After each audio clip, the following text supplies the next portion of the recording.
Olá, boa tarde, tudo bem? Estamos aqui hoje no dia 11 de agosto, desculpa, 11 de setembro de 2022, mais uma domingueira do Leão. Leão, Lar Espírita Morada Nova, uma instituição abençoada que fica aqui no município de Parnamirim, no Rio Grande do Norte, coladinho com Natal.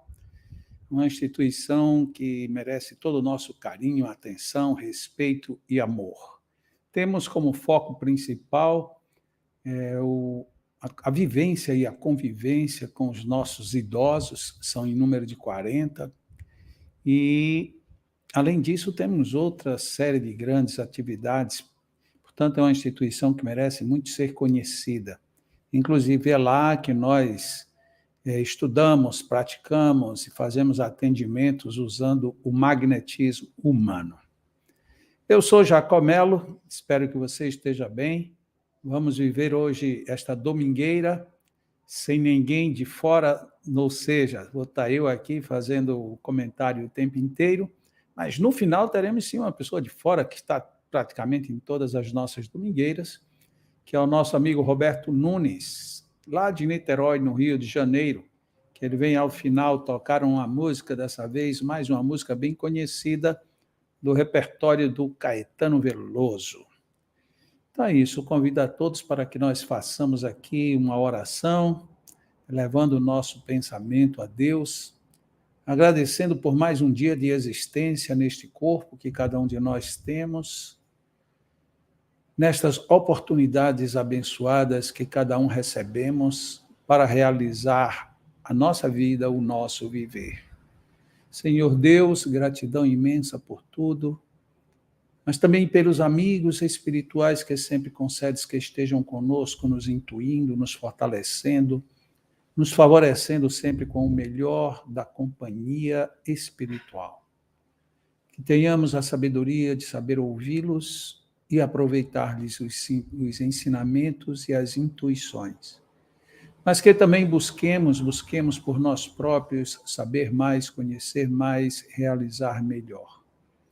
Que tudo nos seja permitido, mas, sobretudo, que tudo nos seja doado, aproveitarmos com sabedoria.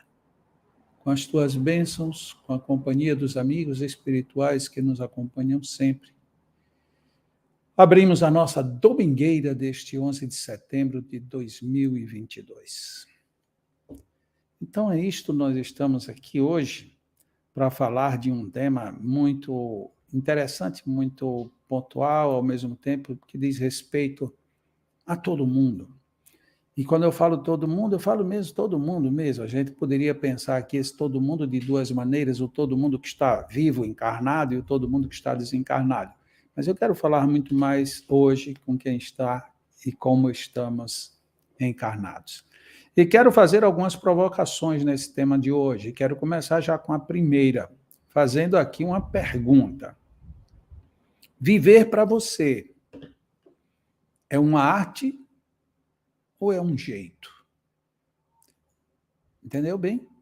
Viver é uma arte ou é um jeito? Porque tem gente que diz assim, isso é um jeito de viver. Não, viver é uma arte, porque a gente tem que estar sempre dando voltas, sempre isso, meneios e etc. Para você é o quê? Mas, por favor, não pense de forma fechada, absoluta, tá bom?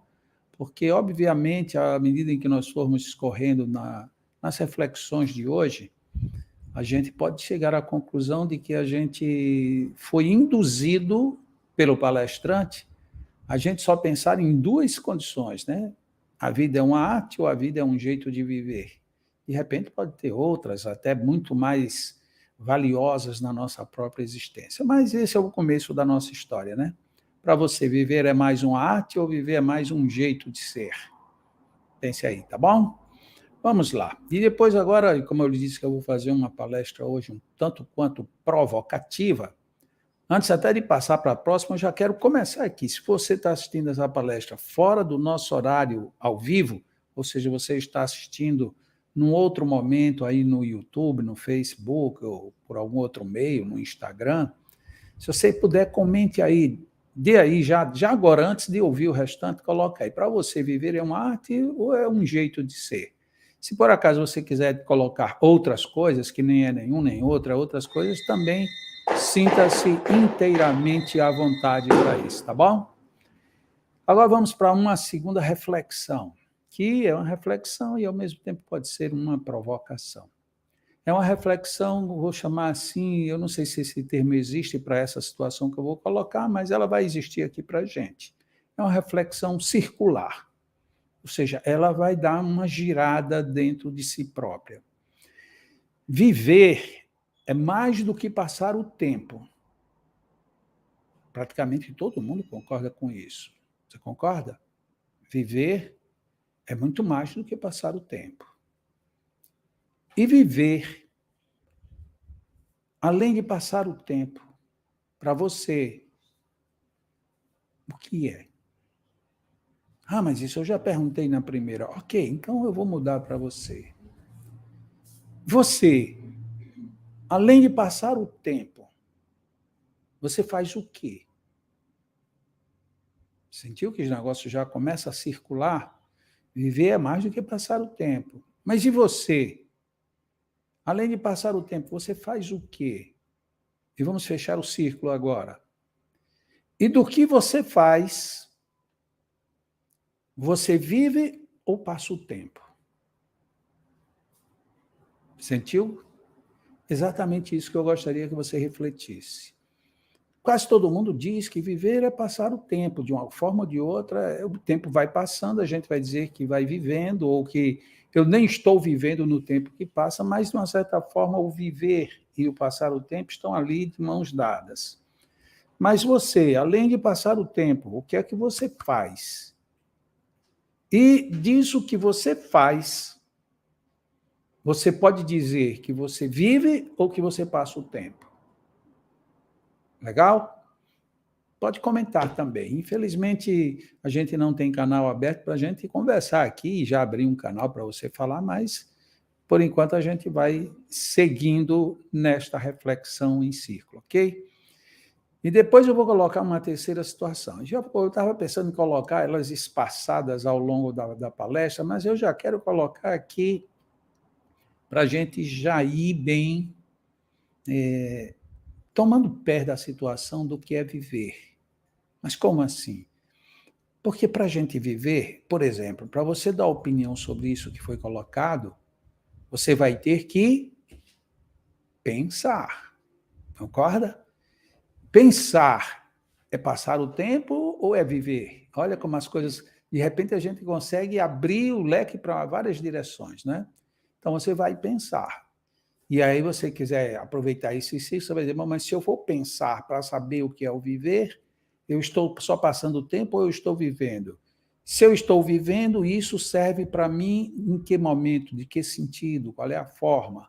E dentro dessa sequência a gente vai, feita aquela pedra que a gente jogou na superfície de uma água parada, e isso ela sai fazendo ondas de infinito, não é? Então é mais ou menos assim que acontece mesmo. Tem muita gente que se desespera com esse passar de tempo. Muita gente mesmo, não é pouca gente, não. Não estou falando só das pessoas que se suicidam, que se matam, não. Eu estou falando que tem gente que fica meio desesperada porque o tempo do viver é diferente do tempo do que eu quero viver. Olha como isso vai trazendo a gente para uma zona de reflexões muito interessantes. Então, o tempo passa. Eu estou no tempo, eu estou passando junto com o tempo, para a gente ficar aqui na raiz menor de toda essa problemática. À medida em que o tempo vai passando, eu vou vivendo, mas o tempo está muito lento, eu queria que fosse mais rápido. E, normalmente, a gente não consegue fazer a seguinte abstração. Se o tempo passar mais rápido e a minha vida anda mais rápido, eu estou ganhando ou perdendo tempo? Ó, por quê? Se a minha vida vai passando mais rápido, dentro de um tempo que passa mais rápido, se eu colocar primeiro dentro de uma relatividade, eu posso dizer que tudo está do mesmo jeito. Mas se eu observar, e aí vamos dar aqui uma de Albert Einstein, se você coloca um observador fixo fora desse circuito, ele vai dizer que tudo está passando muito rápido, logo, a sua vida vai passar rápido demais. E o que significa passar uma vida muito rápido? No mínimo, perder oportunidades. A gente perde oportunidades. Então, tem gente que diz assim, eu não quero mais esperar, eu já cansei de esperar. E tanto cansei de esperar que eu não estou mais nem querendo viver. Tem gente que pensa desse jeito. Mas dificilmente pensa no porquê de pensar assim.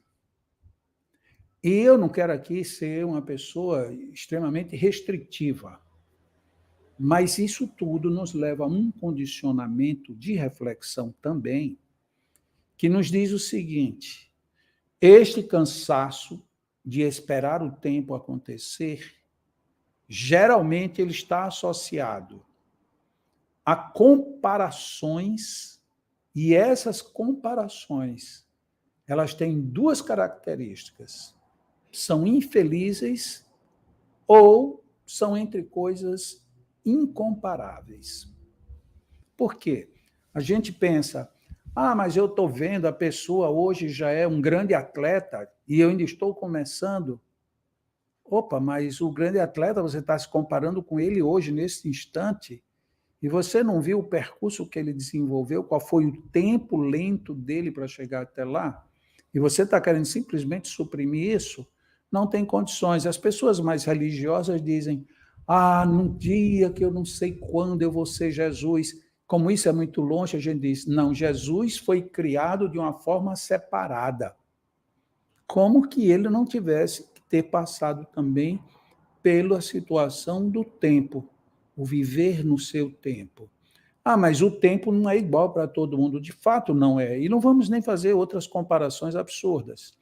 Se você está completamente saudável e eu estou com febre alta, vamos aqui eu colocar 39,5 graus de febre, o seu tempo é totalmente diferente do meu tempo. Em relação a quê? Ao tempo como você registra para você e ao tempo como eu registro para mim. Mas isso aqui é mais difícil da gente entender. Então, eu vou dar um em relação de você com você mesmo. Você está com muito sono e você mal se deita, apaga na cama. E você cumpre as suas 8 horas de sono muito bem. Quando você se acorda, a sensação que você tem é de nossa, passou muito rápido, já passaram 8 horas. Não é assim? Agora você, mesmo cansado, mesmo com isso, com aquilo, você tem algum problema, seja de saúde, seja psíquico, emocional, que você não consegue dormir ou dorme, mas a noite fica toda picotada. Quando passam-se 8 horas, você vai dizer, que expressão, é muito comum você dizer, nossa, que noite longa. Eu vi a hora essa noite não terminar. Só que no relógio de você mesmo, as 8 horas do dia que você dormiu e acordou perfeito são as mesmas 8 horas que agora você está dizendo que a noite foi muito longa. Então, a gente vê que esse item tempo, ele tem a sua relatividade não só em relação aos outros, mas em relação a nós mesmos. Quando a gente parte para as comparações, que eu coloquei aqui 2 itens, a comparação infeliz ou a comparação não comparável, esse é talvez um dos maiores vilões das crises de desespero que a gente tem na vida. Vou dar aqui alguns exemplos bem rápidos. Você, de repente, por algum motivo, ou deu fora ou recebeu fora de alguém, ou seja, seu relacionamento desandou. E você diz assim, mas eu vejo fulano que tem uma vida muito mais complicada do que a minha, ainda está ligado até hoje. Você está comparando o que com o quê? Qual é o nível de suporte que eu tenho que o outro tem? Ou qual é o nível de ajuste que eu faço que o outro faz? Mas eu estudei esse final de semana inteiro para fazer uma prova e o meu colega, eu sei que ele estuda muito pouco, mas ele passou e eu fiquei na matéria. E aí a gente vai perguntar, mas ele estudou só agora, nesta semana? Ou ele já tem um comportamento de estudo educacional consigo próprio desde muito cedo? Você está desenvolvendo isso agora, então para você, você tem que cobrir o tempo que você não cobriu lá para trás. E aí a gente começa a comparar, ora de forma infeliz, é porque aquele ali recebe o carinho especial do professor e eu não. Isso é uma comparação infeliz. Porque eu aprender, por exemplo, matemática, não tem muita relação com o outro colega meu ter maior ou menor aproximação com um professor. E talvez até tenha, mas se tiver, é por conta do interesse com a matéria. E, normalmente, a gente não quer o interesse com a matéria, a gente quer o interesse com a nota, com a graduação. E aí isso cria um distanciamento. Então, isso é comparação infeliz. Ou então a gente diz, olha, como é que pode? Eu trabalho tanto e só ganho X. Fulano trabalha muito menos do que eu e ganha 2x. Tá bom, mas você está falando de que trabalho? Tempo de estar no ambiente, trabalho, tempo braçal, trabalho em relação ao que pode ser desenvolvido. Vamos dar aqui um exemplo bem fora disso. Esta semana eu estava assistindo a televisão e apareceu um cantor que canta umas músicas que particularmente eu não gosto. E eu já o conhecia, porque o cara é muito conhecido, apesar de que não faz o meu repertório, ele é muito conhecido e tem muitos seguidores. E numa dada altura ele disse, recentemente eu fiz um show, tinha 45 mil pessoas me assistindo. Eu digo, uau, 45 mil pessoas ao vivo, presencial, de fato é um negócio impressionante, porque eu disse, eu começo logo com a comparação infeliz. 45 mil pessoas que vão para um negócio desse que eu não quero ir de jeito nenhum. 45 mil pessoas que pagam para ir assistir uma coisa que eu, se me pagar, não vou. Isso é uma comparação infeliz. Por quê? Porque eu não estou levando em consideração o nível de satisfação. Para o meu nível de satisfação, aquilo ali simplesmente não me interessa, eu não tenho que comparar. Assim como eu não posso criticar nenhum dos 45 mil, porque aquele é o nível de satisfação deles. Então, se eu saio dessa comparação infeliz, eu já resolvo. Mas aí depois, ele dizendo mais na frente, ele diz assim, e eu sou muito bem casado e agradeço muito a Deus e a minha mulher, porque quando eu comecei a fazer sucesso, eu ainda me lembrava da casa que eu e os meus pais morávamos alugada e que não tínhamos praticamente condições de nada. Quando eu comecei a ganhar os meus primeiros resultados nas minhas apresentações, nossa, meus pais ficaram muito mais felizes do que eu, porque eles agora tinham do que sobreviver. E hoje, eu só não perdi minha cabeça por conta da minha mulher, que ela disse, vamos pôr o pé no freio. Lembre-se, você já não teve, agora você tem. Você não sabe se amanhã você pode vir a não ter outra vez. Por isso, não preocupe com o passado, que é algo que você não pode se comparar com hoje, nem com o futuro que você ainda não conhece. Isso é relação de coisas incomparáveis. Normalmente, o nosso cansaço de vida está ou a gente se comparando com coisas infelizes para nós, ou nos comparando com coisas que não deveriam ser comparadas, porque a gente não está colocando tudo no mesmo peso. No emprego, você pode ter uma pessoa que trabalha carregando pedra numa pedreira, mas você tem o motorista do caminhão que não carrega pedra. E você tem o gerente da pedreira que nem olha para a pedra, a não ser para dizer separe esse tipo daquele. E qual dos três ganha mais? O que nem chega perto da pedra. Mas por que isso? Porque ele tem os olhos mais de tal cor ou de qual cor? Não, porque ele se preparou para uma função que gera mais. Então, eu não posso comparar aquele com o motorista com o carregador das pedras, nem com aquele outro que faz a detonação e o facetamento das pedras, e assim por diante. Muitas vezes nós não esperamos ou não queremos esperar a vida, o viver, por conta de comparações. Se a gente tivesse que parar por aqui a nossa conversa de hoje, aqui já estaria de bom termo. Paremos com comparações. Vamos parar, principalmente com essas comparações que nos marcam com tristeza, com amargor, com raiva. Essas comparações não são valiosas em nada para a nossa vida. Comparação, ela tem valor a partir do momento em que você as faz ou as observa para, em cima disso, crescer, superar. Do contrário, nada disso faz o menor sentido dentro da expressão viver o que fazer. Viver o que fazer, a grande chave, talvez, para essa nossa conversa, pelo menos até aqui, é essa. Cuidado com as comparações. Evite as comparações. Eu até sempre brinquei muito nas palestras, porque eu sempre dizia que eu era a pessoa mais linda do mundo. E quando alguém vinha mais perto querer conversar sobre isso, eu dizia, olha, eu não me comparo com ninguém, porque não tem ninguém, absolutamente ninguém igual a mim. Se não tem ninguém igual a mim, como é que eu vou me comparar a alguém? Eu não tenho com que me comparar. Eu simplesmente tenho o direito de me achar bonito e de me achar feio.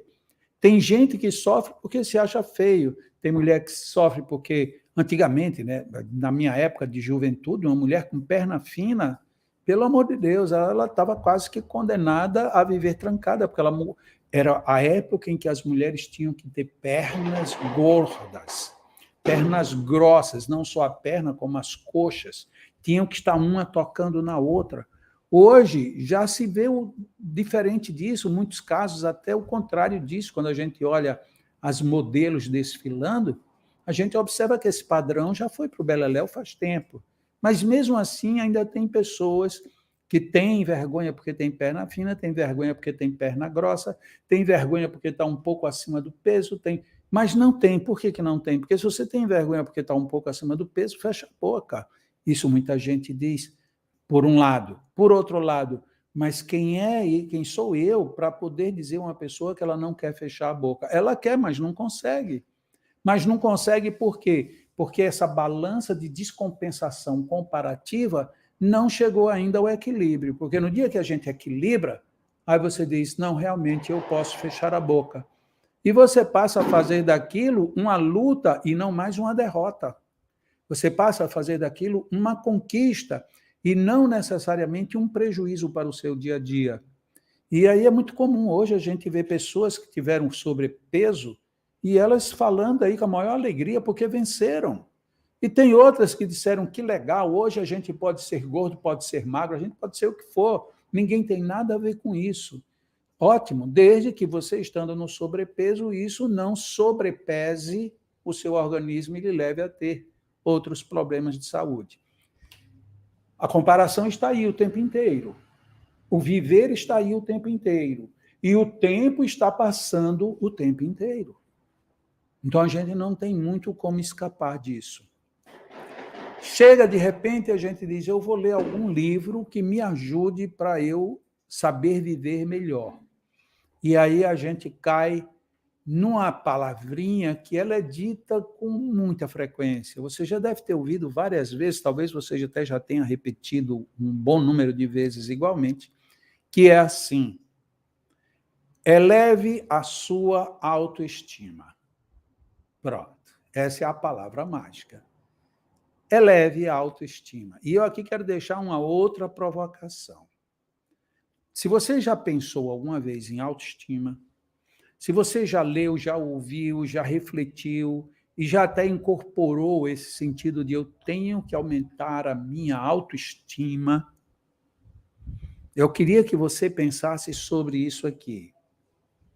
Quando você tentou melhorar a sua autoestima, será que você não estava tomando autoestima como um sinônimo de egoísmo? Ou de vaidade apenas? Ou então de menosprezo aos outros? Nossa, agora complicou, não é verdade? E por que complicou?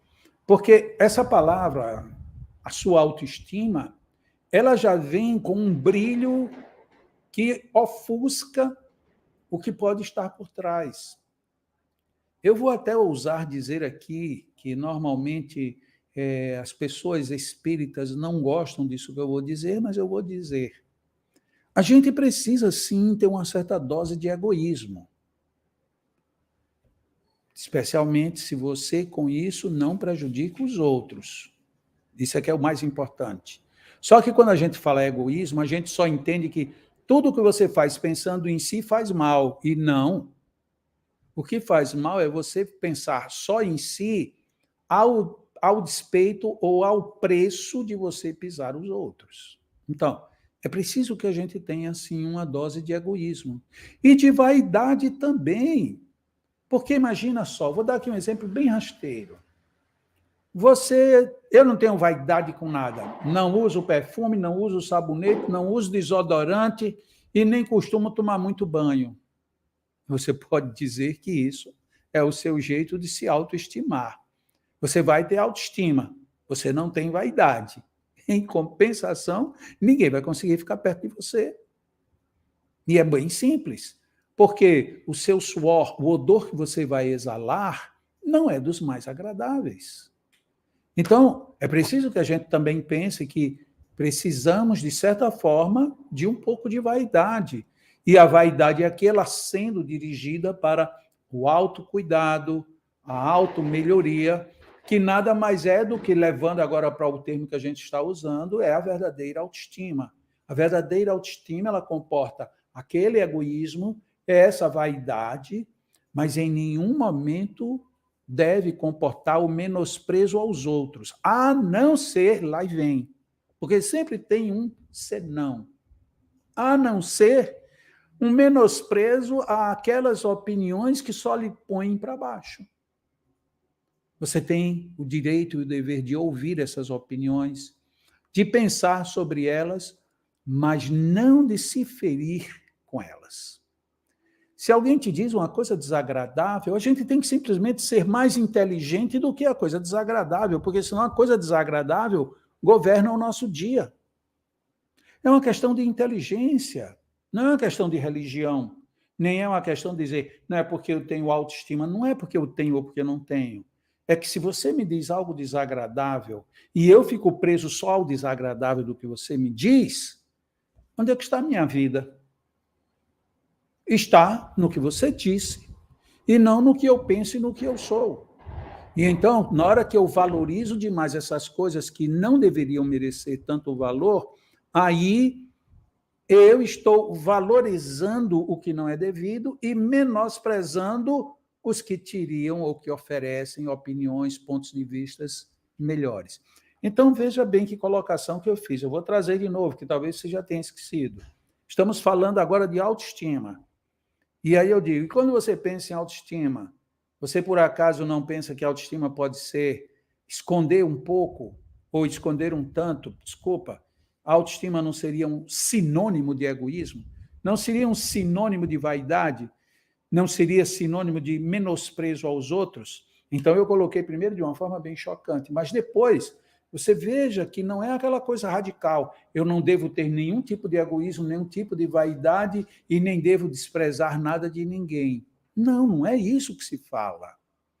O ideal é a gente ter esse equilíbrio para poder aproveitar absolutamente tudo que nos é oferecido, coisa que nem sempre a gente faz. E aí vai voltar lá para o primeiro item. Por quê? Por comparações infelizes ou por comparar com coisas que não deveriam ser comparadas. Tudo isso leva a gente a quê? A perder tempo. Ah, mas se viver é passar o tempo, então se eu simplesmente deixar passar o tempo, eu estou vivendo? Não, passar o tempo, então eu estou aproveitando o tempo, mas o tempo está passando, sim, mas você está aproveitando o tempo? Se você está aproveitando o tempo, é parecido com essa cena. Eu estou aqui na parada do ônibus e o ônibus passou. Era o ônibus que eu queria, mas eu não entrei no ônibus. Então, o ônibus passou. Mas vem agora o ônibus que eu quero.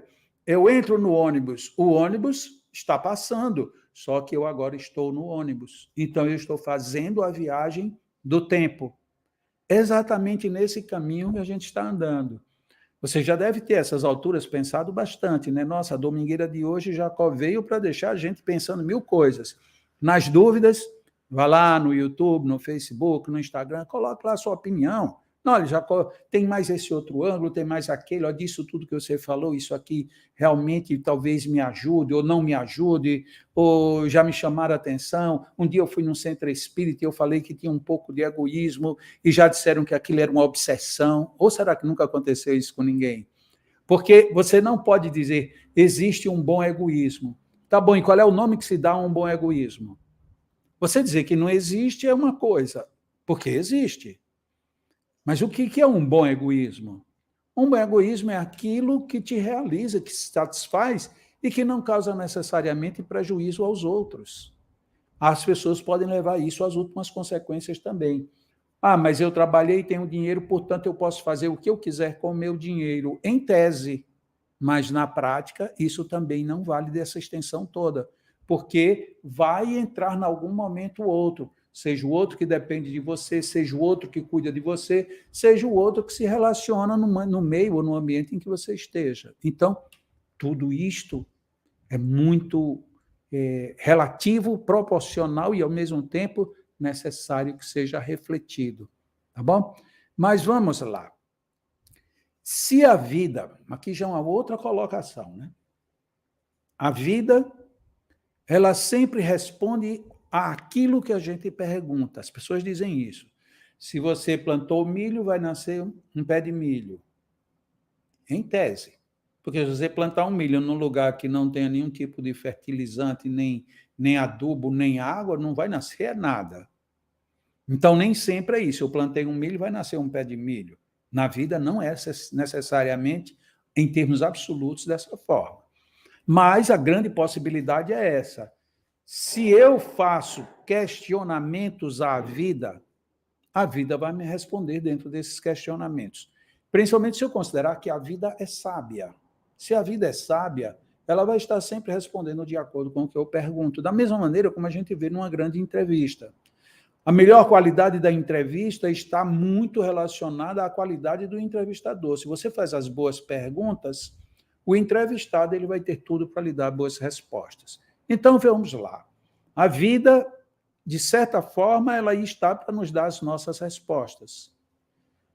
Então, tomando esse exemplo, essa analogia que eu fiz agora com o entrevistador, porque olha que nos falta para que essa frase fique perfeita. Falta só um detalhe. Se a vida ela é para nós uma resposta, está faltando o quê? Eu fazer as perguntas certas. Só isso. Será que eu tenho feito as perguntas certas à vida? Isso a gente encontra muito quando a gente começa a pensar sobre o valor da oração e da prece. Mas Deus, ele deveria me atender do jeito que eu estou pedindo. Sim, mas se você diz que seja feita a vossa vontade, antes de eu dizer isso, a primeira coisa que eu deveria fazer era tentar entender a vontade do Senhor, mas eu não quero entender. Eu quero acreditar que a vontade dele é igual à minha. Mas se eu me comparo com ele, eu sou menos do que uma criança recém-nascida para uma pessoa que viveu com muita experiência. Como é que eu, sem experiência nenhuma, quero que aquele que tem toda a experiência haja como eu? Não, ele vai se ajustar, assim como os pais se ajustam às crianças. Leva a criança no braço, deita, fica ali aconchegada, faz de tudo. Mas ela não é uma criança igualmente, ela é um adulto que está a cuidar de uma criança.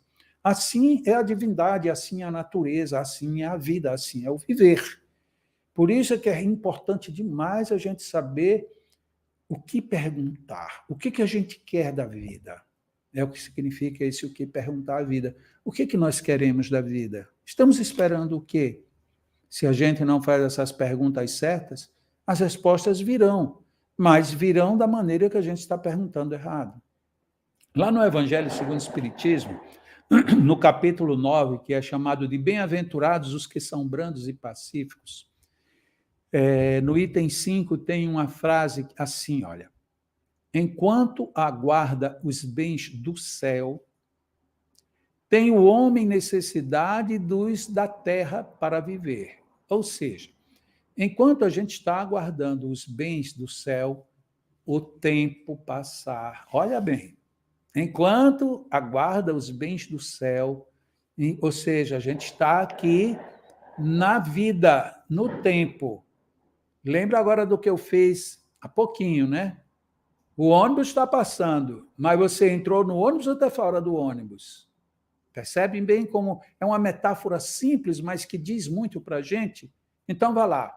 Enquanto nós estamos esperando os bens da terra, nós temos a necessidade dos bens da terra para viver. O que isso tem de notável? Que não há uma separação de impossibilidades ou de comparações infelizes entre uma coisa e outra. Enquanto eu estou no ônibus buscando aquele destino, eu tenho que aproveitar a viagem que esse ônibus me oferece. E eu preciso de tudo que esse ônibus me oferece.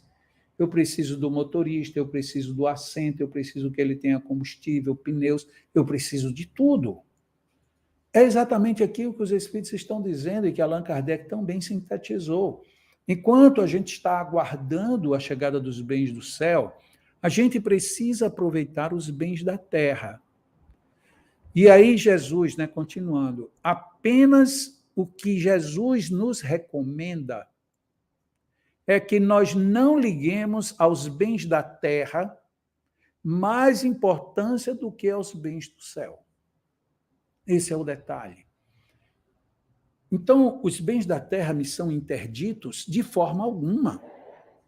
Por isso que eu digo, nós podemos ter um pouco de egoísmo, bem colocado, como eu já coloquei, da vaidade, e inclusive ter um pouco de cuidado de o que o outro merece ou não merece que eu lhe dê atenção. Ou seja, porque eu estou cuidando dos bens da terra. Mas eu não posso achar que isto tudo é muito mais importante do que a viagem em si. A viagem é que é a grande realização. E eu estou aproveitando tudo isso para seguir dentro do ônibus e não simplesmente para sair dele e ficar cada vez mais distante o céu que eu procuro. Então, isto é muito importante. E lá no Livro dos Espíritos, a última frase da resposta que foi dada à questão 705, ela põe aqui um esclarecimento bem amplo em cima disso tudo. Imprevidente não é a natureza. Imprevidente é o homem que não sabe regrar o seu viver. E aqui a gente chegou num outro verbo. Regrar, regramento. Essa é a grande dificuldade que a gente tem. Porque normalmente a gente não quer esperar o tempo ou se desespera com o tempo por conta das nossas comparações. E por essas comparações pouco felizes, a gente começa a se desregrar. Como eu quero que o tempo aconteça de qualquer jeito, eu me precipito. E na precipitação, eu caio, eu tropeço e eu me machuco. Quando os espíritos deram essa resposta na questão 705, Allan Kardec tinha perguntado exatamente sobre os bens da terra. Por que alguns têm dificuldades em ter sob seu controle ou sob seu alcance determinados usos e, por conta disso, reclamam tanto da própria existência? E aí ficou muito claro, é o quê? Não é porque a natureza seja imprevidente, é porque o homem não sabe regrar o seu viver. E, por exemplo, hoje em dia se fala muito no chamado agronegócio, principalmente aqui no Brasil, depois que a palavra norte-americana ou inglesa entrou, chamada commodities, que antes a gente chamava de sementes ou de produtos básicos, hoje é commodity. Então, agora que isso tudo está na voga, a gente fica assim dizendo, mas, por exemplo, o Brasil hoje tem uma alta produtividade de milho e de soja, muito grande, graças ao desenvolvimento da agricultura, e essa agricultura agora que sofre enxertos, sofreu a influência direta da pesquisa científica, então milhos que produziam somente tantas sacas por hectare, agora produz 10 vezes mais. Essa discussão está lá, a partir dessa questão 705 do Livro dos Espíritos. Os Espíritos já dizendo, olha, a Terra sempre deu o necessário. E aí ele perguntou, e quando ela não dá o necessário? Não é de se questionar isso. E quando a Terra não dá o necessário, ela, com isso, força o homem a desenvolver mecanismos para que ela amplie os seus resultados. Ora, essa questão do regrar o viver é muito mais grave, portanto, do que a gente imaginava, não é?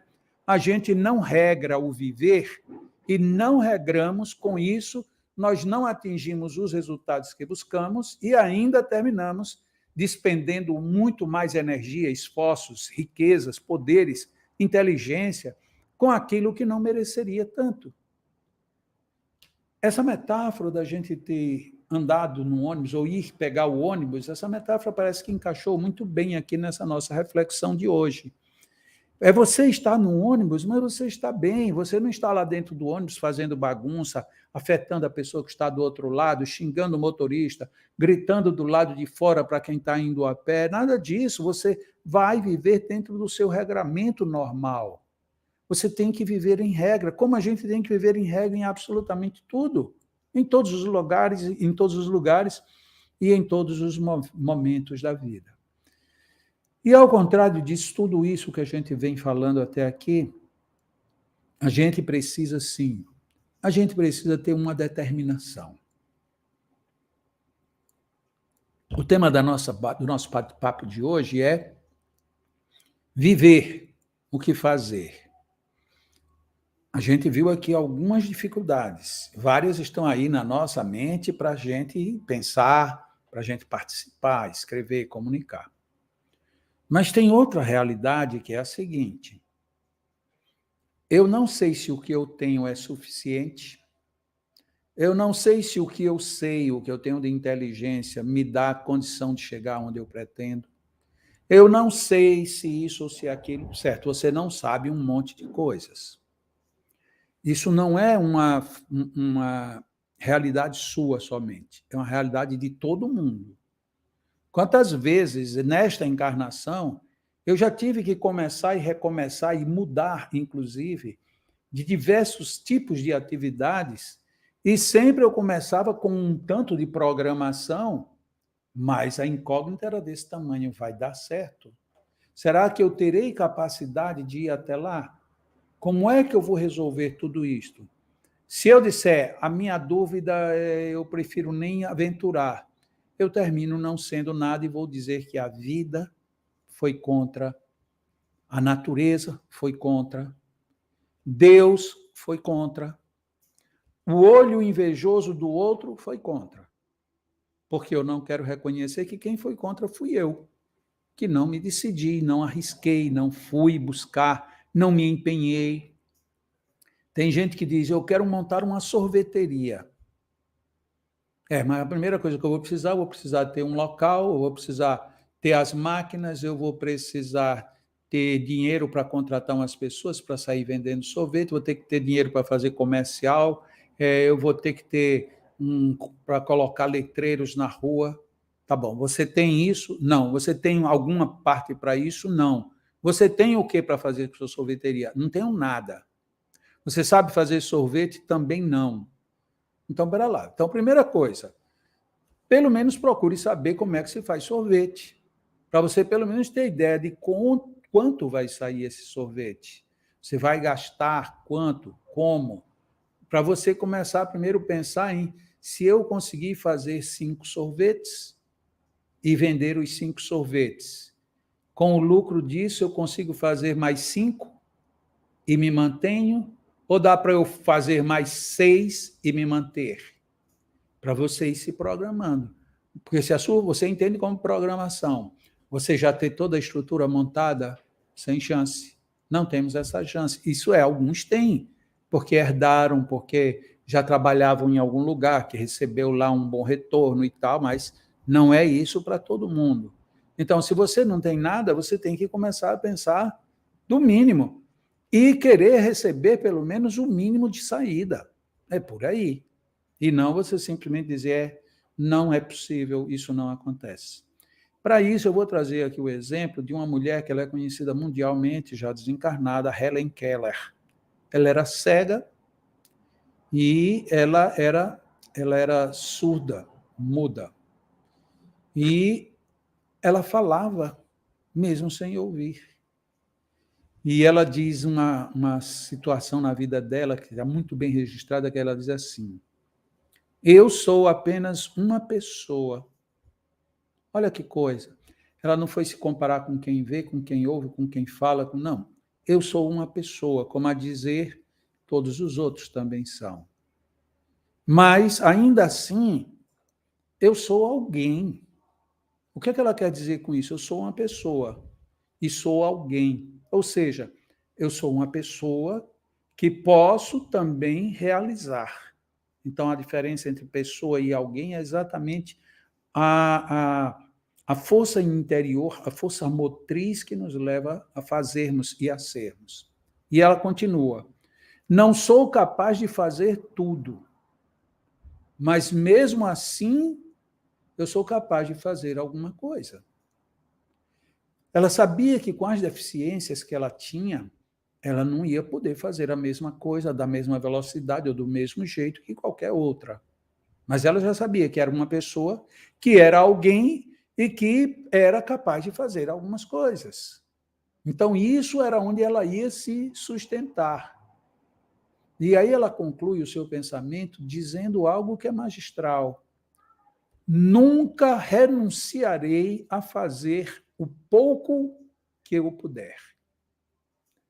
Nunca renunciarei a fazer o pouco que eu puder. Essa é a nossa diferença, essa talvez seja a nossa necessidade de viver. O que fazer? Fazer o pouco que a gente possa. Porque você faz o pouco que você pode em relação a um outro que, tendo melhores condições, vai fazer muito mais. Mas o pouco que você pode, se você não renunciou de fazer, é porque é o muito que você pode fazer. Então, esta passagem aí da Helen Keller nos coloca, então, frente a frente com quem? Com o espelho? Não. Com as outras pessoas? Não. Com o exemplo de... Não. Com as religiões? Não. Isso nos coloca de frente a frente com a gente mesmo. Eu tenho que me compenetrar que dentro do pouco que eu posso fazer, eu tenho que fazer esse pouco. E se eu fizer esse pouco, eu estou fazendo muito. E isto é extremamente relevante. Tem uma escritora paulista, Sylvia Smith, que ela diz assim: é preciso ter força para ser firme, mas é preciso coragem para ser gentil. Onde é que isso entra no nosso contexto? É porque a gente já falou aqui de egoísmo, já falamos de vaidade, já falamos de respeito parcial em relação a determinadas coisas, já falamos dessa necessidade da gente se impor a nós mesmos. Então, a gente tem que ter essa coragem de ser firme e determinado, como teve a Helen Keller. Mas é preciso a gente ter muito mais coragem ainda para a gente ser gentil. É você ter uma deficiência, os outros querem zombar de você e você diz: bom, mesmo assim eu sou capaz. Mas hoje em dia a gente está aprendendo algo que é, por um lado, um avanço, mas por outro lado pode ser um atraso no passo. No meu tempo de infância, todo mundo apelidava todo mundo zombava de todo mundo. Não existia ainda o uso da palavra bullying. Hoje existe a palavra bullying para coisas muito menores do que o que acontecia na nossa época. O que foi que aconteceu naquela época? A gente aprendeu a lidar com essas diferenças. Hoje, se alguém olhou para a gente 2 vezes, a gente já pode processar a pessoa, daqui a pouco a gente não vai saber mais a lidar com nenhuma diferença. Isso é muito ruim, isso é muito complicado, porque a gente não vai ter a coragem de ser gentil, porque você pode ser gentil e o outro dizer: você está me assediando. Como assim? Eu estou sendo gentil? Não, essa sua gentileza quer dizer assédio. A gente está andando hoje numa situação em que precisamos ter muito mais cuidado de fazer do que de não fazer. É impressionante. Tudo isso porque, na realidade, a gente não pode, apesar de todos os conceitos que nos colocam, a gente não pode esquecer de viver o presente. Eu já fui, eu pretendo ser, mas hoje eu sou. Eu tenho que viver o meu presente, porque é no meu presente que eu realizo o meu viver. E o meu viver de hoje vai melhorar ou piorar o meu viver de amanhã. Então, o melhor que eu tenho é me compenetrar disso hoje. Eu ser firme, mas também ser gentil, para poder construir todo o arcabouço da minha caminhada. Para que a gente não fique se perdendo dentro das próprias expectativas. Vou fazer uma programação para no próximo domingo, aí no próximo domingo chove. E aí você já jogou fora toda a sua programação, porque você foi incapaz de prever. E se chover? E se chover, eu faço opção alternativa. Mas a gente nunca pensa muito nisso. Para a gente concluir a nossa abordagem de hoje, eu vou trazer aqui um trecho bem pequenininho de uma reportagem que uma escritora brasileira, Regina Azevedo, ela escreveu num exemplar já um tanto quanto antigo da revista Planeta, mas que é algo para a gente pensar direitinho.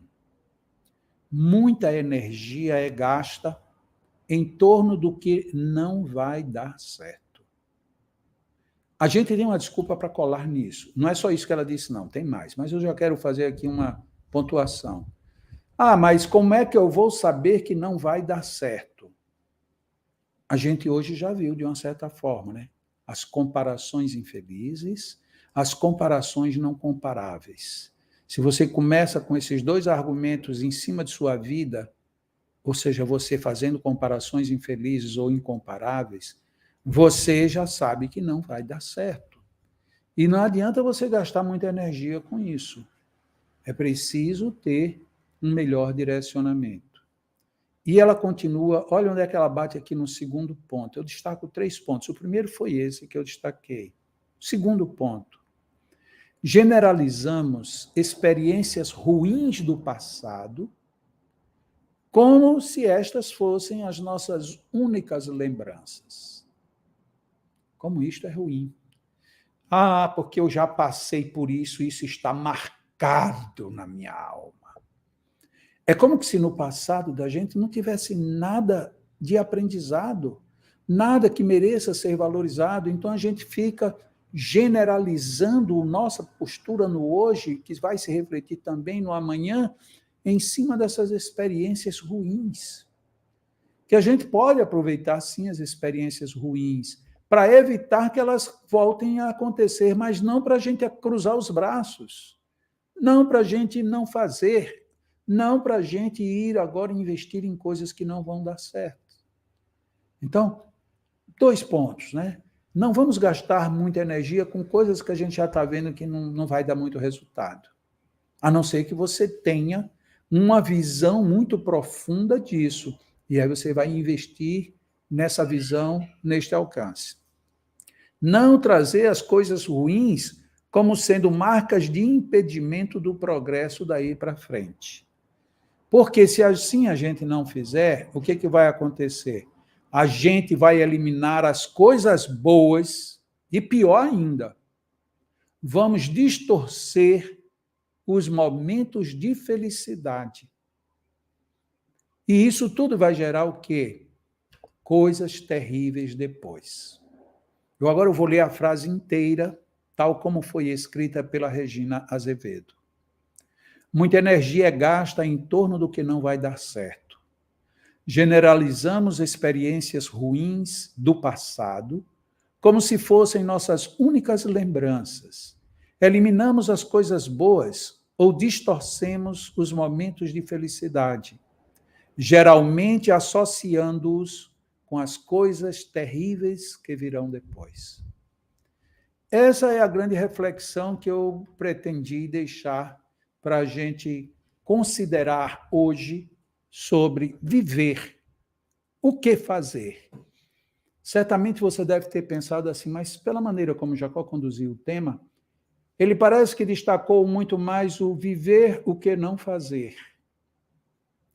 Por quê? Porque não é esta a minha intenção. Esta é a forma que eu estou falando para que a gente esteja atento àquelas coisas que vão impedir a gente de fazer. E aí vai ser descarte fácil. Espera aí, eu não devo fazer isso, fora do baralho. Eu não devo fazer isso, fora da fila. Eu não devo proceder desta maneira, fora do meu espectro racional. Eu não devo reagir dessa forma, tiro na minha vida emocional. E agora o que é que eu vou fazer? Agora eu vou viver. É exatamente isso.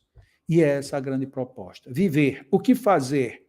Fazer tudo isso com equilíbrio, com objetividade e pensando sempre até na proposta de Jesus, né? Nós estamos na vida para aproveitar tudo o que a vida nos dá.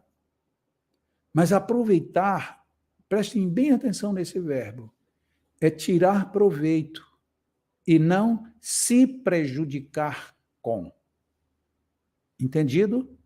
Aproveitar as coisas que a terra nos dá é tirar proveito e não me prejudicar com isso.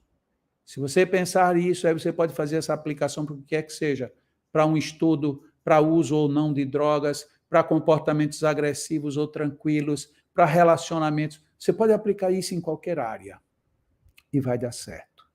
Vamos aproveitar e não necessariamente nos perder com o que a vida nos oferece. Bom, desculpa. Você pediu para as pessoas comentarem e elas comentaram. Ah, tá bom. Estou sendo avisado aqui de que algumas pessoas comentaram, mas eu estava aqui olhando aqui o meu texto, eu não estava olhando, deixa eu ver aqui, né? A Sônia Crin está dizendo: a vida não é uma arte nem é um jeito, é uma bênção que recebemos de Deus, como forma de reajuste e de reparar os erros do passado e do presente. É isso, Sônia, a gente tem que viver aproveitando todos os aprendizados. A Ana Paula gostaria que o tempo reduzisse a velocidade para melhorar a qualidade da vida. De uma certa forma, esse tal de WhatsApp, ele acelerou a vida de muita gente, né? Eu digo até assim, e quem me conhece de perto sabe, eu evito ao máximo usar isso. É tanto que eu não tenho celular, e o celular é da editora, e aí eu só vejo eventualmente, porque as pessoas que escrevem para a gente via WhatsApp, elas querem que, na hora que viram que você leu, já estão esperando que você responda no minuto seguinte. Isso é uma aceleração que eu não me acostumo mais, porque no meu tempo era a carta por correio, demorava um pouco. Maria de Fátima Gonçalves, as duas coisas andam juntas. Tem que andar. Se não andar junto, a gente está tropeçando, a gente está perdendo de ir naquele ônibus, né? Sobre aquela pergunta da arte, se viver é uma arte. Sim, ok. Sobre a pergunta de se a vida é uma arte ou é um tempo passado o tempo, né? Meu amigo Roberto Nunes está mandando um abraço para a gente, receba outro, meu amigo, sempre com a gratidão pela sua participação conosco. E vamos seguindo, né? Que tudo tenha sido muito bem entendido, que a gente viva com grandiosidade, com gratidão a Deus, e que agora no final, na nossa prece, nós expressemos mesmo sem palavras, do fundo da nossa alma, o nosso louvor a Deus, agradecendo por esta oportunidade da gente parar um pouco para refletir sobre o que é o viver, o que fazer com a vida, como viver bem, como viver melhor, como fazer com que isto contribua com o desenrolar da nossa vida, da nossa existência. Dizer que agradecemos a Jesus por ter trazido para nós a boa nova, ter deixado tantos exemplos notáveis para que a gente se harmonize com o próprio caminhar. Dizer do nosso agradecimento aos nossos anjos protetores, que nos favorecem sempre com suas presenças. E pedir a eles que peguem a nossa água, que magnetizem a nossa água, para que essa água também complemente a bênção que a gente procura, os bons fluidos, tudo aquilo que completa essa qualidade de vida. Agradecemos também pela presença de todas as pessoas, que todos juntos formamos uma corrente maravilhosa, no sentido de refletirmos, melhorarmos e seguirmos firmes perante o bem. Deus está sempre conosco, que nós estejamos com Ele, hoje e sempre, que assim seja. Vocês sabem que o Leão precisa sempre da nossa ajuda, todos nós. E se você puder ajudar o Leão, ajude. É uma instituição muito séria, que tem um trabalho lindíssimo. Se você um dia vier a Natal, conheça, vale a pena. E eu acho que deve ter passado aí que em janeiro nós vamos ter aquele percurso sobre magnetismo, ao vivo, presencial. Então, depois vocês pegam os detalhes direitinho, está lá no meu site, jacomelo.com, e quem sabe em janeiro a gente está aqui, todo mundo se encontrando, se abraçando e aproveitando tudo da melhor maneira possível. Deixo aqui o meu abraço, a minha gratidão, e logo em seguida, para quem está no Facebook, no YouTube, a gente tem o nosso amigo Roberto Nunes. Abraço, pessoal, um ótimo final de domingo, uma excelente semana.